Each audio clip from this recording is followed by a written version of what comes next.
Magandang hapon mga kangwas, mga kabentes, mga ka-DIY. So ayan, pinakapahinga po natin ngayon.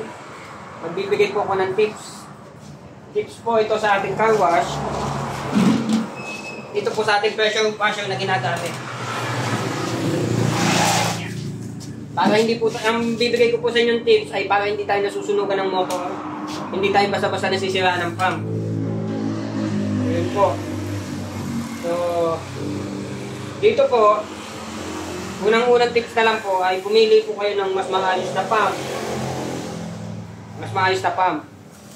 Sa pagbili po ng pump, ito po sinasabi ko yung pinaka-head. Ang usually po binibili ko, bakit po ito ang binibili ko? SH25M. Ito po ang model nun. Kasi yung iba po ay makikita nyo yung gauge niya, yung plastic.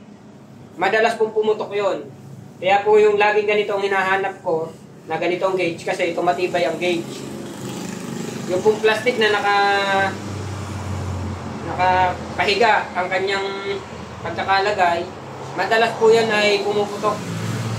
Lalo na kung napapalakas ang ating pressure. So ito po matibay talaga ito. Tapos, ang binibili ko po ay itong may pinaka-tangke na ito. Yan. Ang pinaka-pressure po ito. Tumutulong po ito sa pressure. Yan.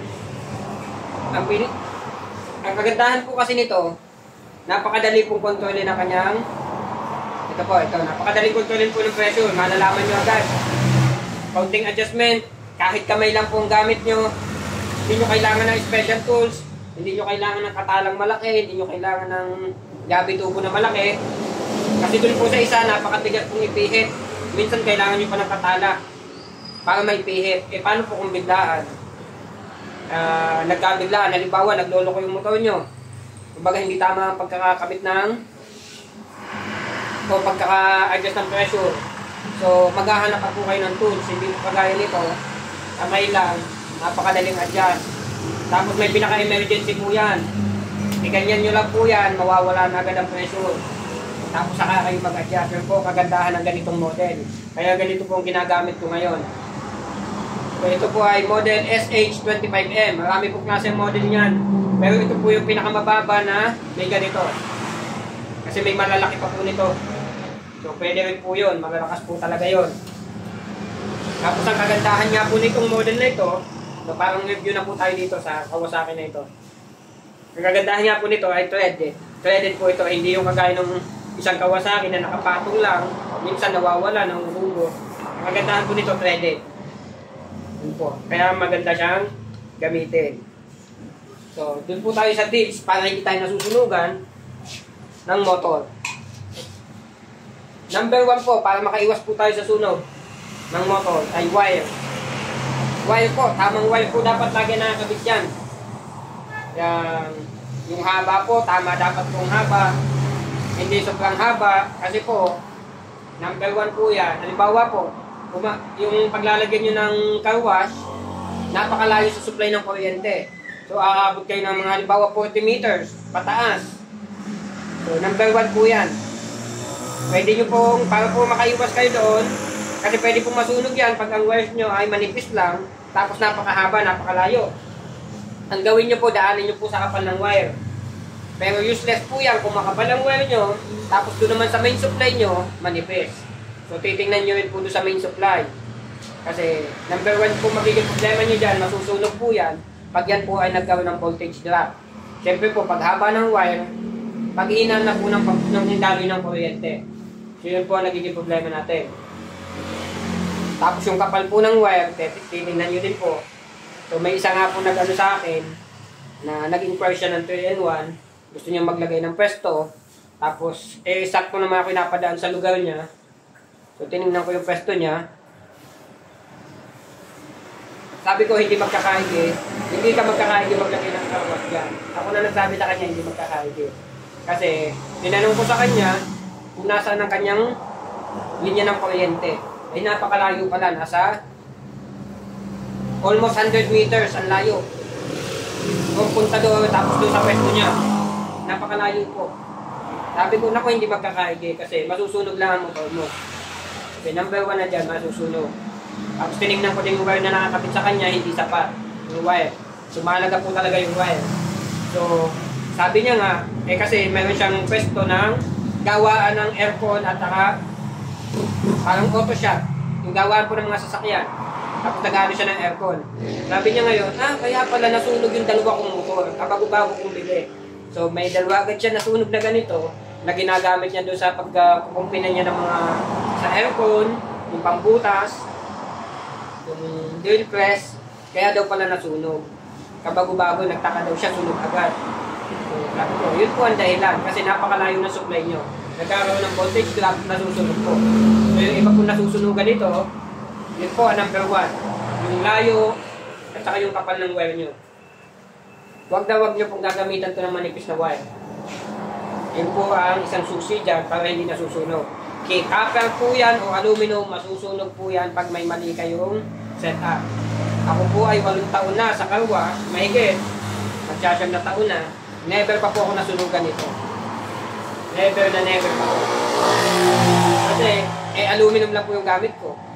Mga luma na po yung car wash ko, nasulit na po yun. Nasulit ng kita doon. Kahit po yung ganito ko, mga hindi pa napapalitan. Although nagkakasingaw ko minsan-minsan, ay hanggang ngayon po, nagagamit pa rin. So, 8 taon na, sulit na po. Bawin-bawi na po ang ininvest ko doon. Yun po kagandahan. At may alam po natin yung mga dapat at hindi dapat. So, ito pong aking tips na ibibigay sa inyo. Ito po ay base sa aking experience. So, sumunod po tayong tips. Sa belt po, belt. Yan po, belt. Pag magkadugtong po yan, mapapansin nyo po yan, madalas po ito nagiging problema ng ating mga kakarwash na minsan, tumitigil, tigil, takbo, tigil. May mga ganun po tayong pressure washer. So, mahalaga po kasi yung papel ng belt. Dapat po sa belt, tamang higpit, hindi sobrang higpit, hindi sobrang luwag. So, tama po dapat. So, may sample po tayo. Ito yung aking belt. Itong belt na ito, naipamigay ko na nga yung iba. Yan, ang dami po niyan. Padami pa yan ng padami. Naipamigay ko pa yung iba niyan. Hindi ko naman siya binibenta. Nakakapatampak lang po yan. Madami pa po ako niya sa likod. Kasi dalawa kasama sa isang ganito, hindi ko naman ginagamit. Bumibili po tayo ng belt. Yan, pwedeng A32. Yan po, A32. Alam ko itong isa, A31. So, pwede po yan. Depende na lang sa adjustment nyo. Ang pinakamahalaga po kasi dyan, may ngipin. Yan, ngipin po, ngipin. Yan. Napakahalaga po ng ngipin yan sa belt. So, naiiwasan po. Kaya po minsan, patigil-tigil, kasi dumudulas po yung belt. Kasi ito po mga ganito, madudulas po ito. So, kailangan dito, talagang tama ang higpit mo. Kaso pag napahigpit ka naman, ganun din, masisiraan ka din ng motor o masusunugan. So, ang advantage po nito, kasi pagdating po ng panahon, naluluma, lumuluwag, ang advantage po ng ngipin, hindi siya bumibitaw, hindi siya dumudulas. So, hindi po nagkakaroon ng patigil-tigil. Ang ginagamit ko lang po sa isang pressure washer ay isa lang ng isa kasi may ngipin naman po yan. Kumpara doon sa ginagamit nila, dalawa nga dumudulas naman. So yun po ang kaibahan. Napakahalaga po ng belt. So ang ano po natin lagi dyan, yung tamang higpit. Hindi sobrang higpit, hindi sobrang luwag. Makakabili po kayo ng may mga ngipin. May nabibili pong mahaba nito kasi meron ako nagamit na nito na mahaba. Na kasing haba po nito. Kasi po itong A31 po ay maiksi po yan. Yan po. Yan po ang difference niya. So nag-a-adjust talaga ako sa base. Nag-a-adjust po ako dun sa base nito. Kaya yan po ay modified po yung aking pressure washer. So yun po. Tandaan nyo po ha yung sa belt. Napakahalaga po. Para may wasak kayong masunog ito. Kaya aluminum yan o copper, masusunog yan pag may mali kayo. So, sa pressure po, adjustment. So kagandahan po pagka naka-belt kayo na may ngipin, madaling mag-adjust po ng pressure. Hindi pa bago-bago kasi nga po hindi dumudulas. Yun nga po kagandahan. Tapos po, ang pressure na ginagamit ko, halos agad. Halos agad po. Yung halos lumapat po dun sa dilaw. So napakalakas po niyan. Halos sumapat po dun sa dilaw. Napakalakas na po. Kaya po ang pressure talagang babantayan nyo din. Yun po kagandahan nga nito, madaling i-adjust.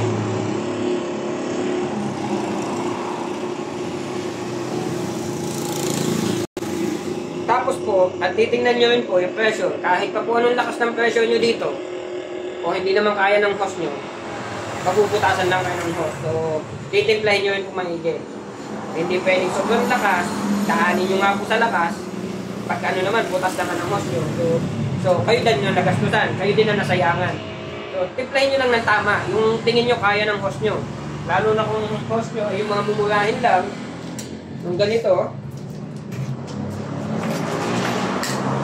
yung ganyan, pag yan, pinaabot nyo po doon sa halos agad na dilaw, hindi po ito tatagal. So, may ginagamit tayong hose, hindi naman tayo nag-endorso ng ganyan. Yung po kulay itim ang gamit ko. So, hindi na po natin papagnitan kasi hindi naman tayo nag-endorso ng ganyan. Basta po, dapat yung pressure, tama din po. Hindi depende nyo po sa hose na gamit nyo, hindi depende nyo sa nozzle na gamit nyo. So, may mga nozzle po, yan. Isa pa pong tips, yung nozzle, yung pagpili po ng nozzle. Meron pong nozzle na maliliit masyadong butas, na nahihirapan naman po itong ating pump, tsaka yung motor. So, pipiliin nyo po yung tamang laki ng butas. Kasi merong, kung hindi ako nagkakamali, yung 1.0 po, napakaliit. Ang ginagamit ko po ay 1.2 mm ang butas. Yung 1.4 mm naman po, 1.4 mm, napakalakas naman po kumain ng tubig. So, yung 1.2 po ang tama lang. So, pag titingin po kayo ng nozzle, yung 1.2 ang butas. May mga nabibili naman po tamang nozzle. So, hindi lang tayo pwede mag-endorse. Kasi hindi naman tayo binabayadan ng mga yan. So, maraming klase naman po. Kagaya po nito, 1.2 po nito. Pero kung gusto nyo pong kuhanin ng link, pwede naman po kayo mag-message sa akin yung mga sinasabi nyo yun. Kasi hindi nga lang po natin pwede pang-mitin dito. Yun nga lang, ang ayaw ko lang dito, medyo madali siyang masira. Pero napakaganda ng buga, napakalakas. Tama-tama lang sa pump. Kaso nga lang ito pag nababagsak, sana mas matibay. Pero sa buga po, wala tayong masasabi, napakaganda po. Napakalakas bumuga. And napakatipid sa tubig. Yung tibay lang po ang hinihingi ko dito talaga. Kulang siya sa tibay. Pero napakamura po kasi kaya hindi natin mapaghangadan. Wala pa po ito 100 eh. Wala pa po 100 ng isa. So, kung tutuusin, napakaganda ng buga. Napakadaling i-ano ng shower time. Yun nga lang po. Talaga namang madali din lang siya masira kasi nga pupupulahin. Mayroon pong 1.4 niya ng butas. So yung 1.4 po, uubusin naman ang tubig mo sa drum. Iilang gamit po yun. Kaya hindi ko nina-advise yun.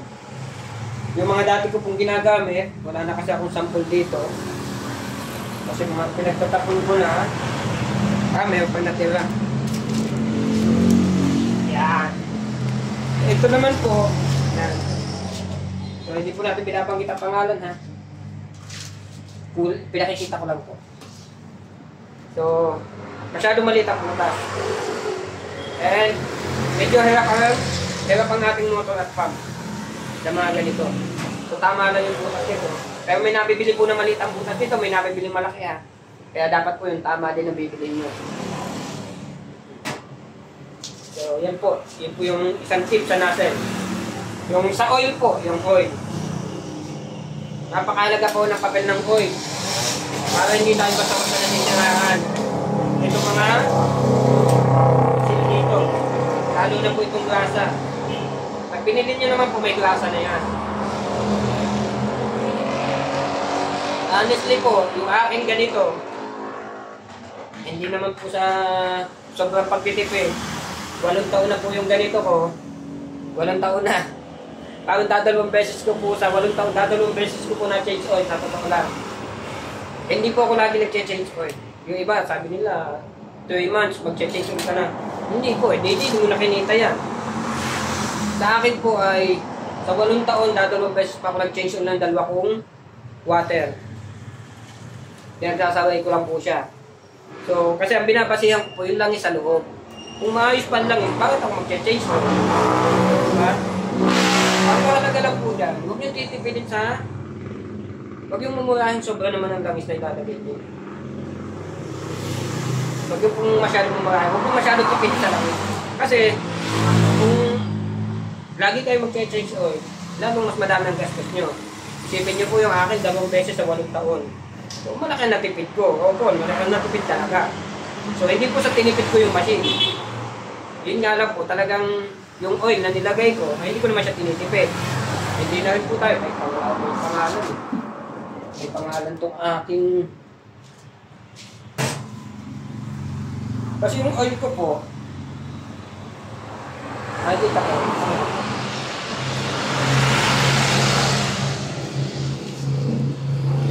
Yan. Naglalagay po tayo ng oil treatment. Sabi nga nila, pwedeng sabihin po ng iba na oil treatment, doon lang yan sa mga sasakyang mausok na, hindi po. Sabi nga ng iba, ng mga doktor, prevention is better than cure. Kumbaga, ipe-prevent mo na, huwag mo nang hintay mangyari pa. Kumbaga, hintay mo pa bang magkasakit ka, pwede ka namang mag-prevent na lang. So, nilalagyan, yung oil po na nilalagay ko dito, na yan nilalagay ko, nilalaokan ko po nito. 3:1 po ang labanan. Halimbawa po yung anong iyon, yung tamang level po dito. Halimbawa po yun ay 250 ml. Nilalagyan ko po ng at least mga 60 ml. Yung mga ganun po, nilalagay ko nito, 60 ml. Inilalaw ko po doon sa inilagay kong langis dito. So, yun po ang pinakamaganda. Kumbaga ito nga po is, medyo pinagaganda niya yung sistema ng langis. Kumbaga oil treatment nga po ito. Kumbaga hindi masyadong help stop oil burning. Kumbaga hindi nag-iinit yung langis natin. Tinutulungan po nito na hindi mag-init. Para nga po hindi basta-basta masira yung mga seal natin. Yun po ang kagandahan. Para hindi tayo basta-basta masiraan ng seal. Hindi po ibig sabihin naglagay ka niya ay may inaano ka na nasusunog o naturusok. Wala pong ganun. Yung ang iniwasan po natin yung pag-init ng kanyang mechanism sa loob. So, kaya po nilalaho ka natin ng ganito. Pwede rin kung damihan nyo nito kung talagang ayaw na kayo magtipid. Kung talagang luhong-luho naman ang gusto nyo, pwede pong 50-50. So, akin kasi 1/4 lang nilalagay ko. Yun po. Yun po yung mga tips na pwede ko ibigay. I-mix nyo lang po yan.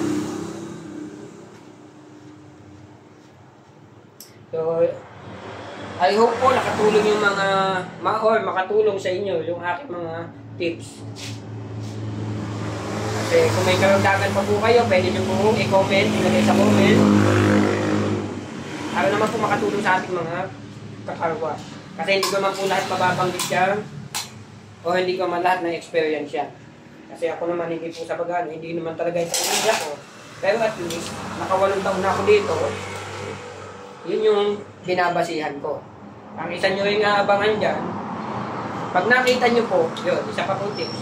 Pag nakita nyo na po napatigil-tigil ang inyong motor, stop and go. Patayin nyo na agad. Huwag nyo nang ipilit. Huwag nyo na patakbuhin. Kaya po inaabot kayo ng sunog eh. Huwag nyo na patakbuhin. Ang gawin nyo po agad doon, patay agad. Release nyo agad ang pressure, kawasan nyo na agad. Bawasan nyo na, tapos check belt. Check agad ang belt. Kung tama ang luwag o higpit. Tapos saka nyo gamitin. I-check nyo, pag natingin nyo na, adjust nyo na yung belt ng maayos. Yung pressure, yung belt po muna ha. Na-check nyo na maayos, hindi maluwag, hindi masyadong mahigpit. Tapos saka nyo po dahan-dahan i-adjust yung pressure. Para hindi po kayo nasisiraan ng motor. Kasi sayang po, napakamahal din naman ng motor. Kagaya nito, binibili ko po yan ng separately. Kasi nga po, minomodify ko yung aking pressure washer. Magkano din ito? Nasa 4,000 plus. Dito sa amin, pag bibilin mo ito, 4,500. So, ino-order ko po ito sa Lazada. Ito, pag bibilin mo dito sa amin, halos 4,000. Na-order ko lang siya ng 3,000 sa Lazada. May mga accessories na. So, yun po. So, hindi ko po ini-endorse yung ano ha. Sinabi ko lang po yung model eh. Pero hindi po tayo bayad ni Kawasaki dyan ha. Pero baka naman po. So, yan po. Sana po nakatulong nga po talaga ang tips ko o makakatulong sa inyo. Kung may mga katanungan pa po kayo, pwede po kayo mag-message o kung mahiya. Kaso nga lang po, ako'y nakakasagot. Pag ako'y nagtatrabaho po, hindi po ko basta-basta sumasagot. Nakakasagot po ako bandang tanghali ko pag ako'y kumakain. Lunch break at saka sa hapon o gabi. So, pwede ko po kayo masagot ng mga ganung oras. Pagka po nagtatrabaho hanggat maaari kasi gusto ko dire-diretso. Basta po may mga tanong kayo, message lang po. Yung nga lang po, talagang yung pagsagot ko po, asensya na kayo, pwedeng sa tanghali po o sa gabi na. So, yun lamang po mga ka-car wash, mga ka-vendor, mga ka-DIY. Please like, subscribe, and click the bell. Thank you!